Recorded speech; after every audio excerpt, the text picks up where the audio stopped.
প্রতিদিন বাড়ছে করোনার নতুন ভ্যারিয়েন্ট JN1, কিন্তু তা মোকাবেলায় এখনো প্রস্তুত নয় রাজধানীর সরকারি হাসপাতালগুলো।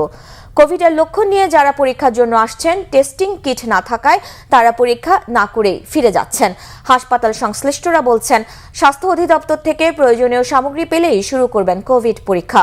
মুহিবুল্লাহ মুহিবের রিপোর্টে বিস্তারিত। প্রতিদিন বাড়ছে করোনার নতুন ভেরিয়েন্ট JN1-এ আক্রান্ত রোগীর সংখ্যা। বুধবারও এই রোগে আক্রান্তের সংখ্যা ছিল 10 জন। এমন পরিস্থিতিতে স্বাস্থ্য অধিদপ্তর থেকে সরকারের নানা উদ্যোগের গল্প শোনালেও বাস্তবতা ভিন্ন। নগরীর অন্যতম গুরুত্বপূর্ণ চিকিৎসা কেন্দ্র সোহরাওয়ার্দী হাসপাতালে নেই কোনো করোনা পরীক্ষার ব্যবস্থা। লক্ষণ নিয়ে যারাই আসছেন তাদের ফিরতে হচ্ছে পরীক্ষা না করেই। এই হাসপাতালে কোথাও করোনা টেস্টের কোনো জায়গা নাই, মানে কোনো বুথ নাই। করোনা টেস্ট চালু হয় না ভাই? না, কোনো চালু হয় না। কি কিট সংকটের কারণে? এটা আপনার পরিচালক জানবে, এটা আমাদের না। ওরা বললো যে না, এখানে এখনো করোনা টেস্ট শুরু হয়নি। হাসপাতালটির পরিচালক জানালেন, প্রয়োজনীয় সামগ্রী পেলেই করোনার রোগীর সার্বিক ব্যবস্থাপনা শুরু করবেন তারা। এটা আমরা আজকে কোভিড টেস্টের কিট পাবো।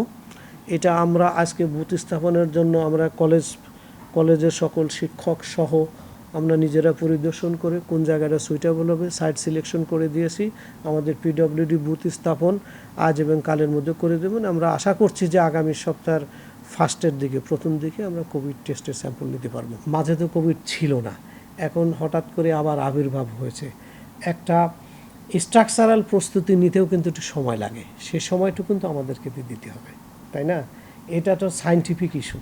এখানে চাইলেও তো যে নাকের মধ্যে দিয়ে আমি স্যাম্পল নিতে পারবেন, তার জন্য একটা আলাদা স্থাপনা লাগবে, ম্যান পাওয়ার সেট করতে হবে, লজিস্টিক লাগবে, এভরিথিং। যেমন আজকে আমরা কিট পেয়ে যাব, আশা করছি যে আমরা আগামী সপ্তাহের শুরুর দিকেই আমরা স্যাম্পল নিয়ে আমরা করতে পারবো। ফলে এটা নিয়ে একটা বিষয় নতুনভাবে শুরু করতে তো একটু প্রবলেম হতেই পারে। একই পরিস্থিতি মিরপুরের লালকুঠির 200 শয্যা বিশিষ্ট মাতৃ ও শিশু স্বাস্থ্য হাসপাতালের। প্রতিনিয়ত এখানে নানা ধরনের সার্জারি হলেও নেই করোনা পরীক্ষার ব্যবস্থা। হাসপাতালটির পরিচালক জানালেন, করোনা অতিমারিকালে সরকারের দেয়া যন্ত্রপাতি ফেরত নিয়েছে স্বাস্থ্য অধিদপ্তর। যে টেস্ট কিটগুলো, আর্টিফিশিয়াল মেশিন, এগুলোর নাই, এখন পর্যন্ত আসে নাই।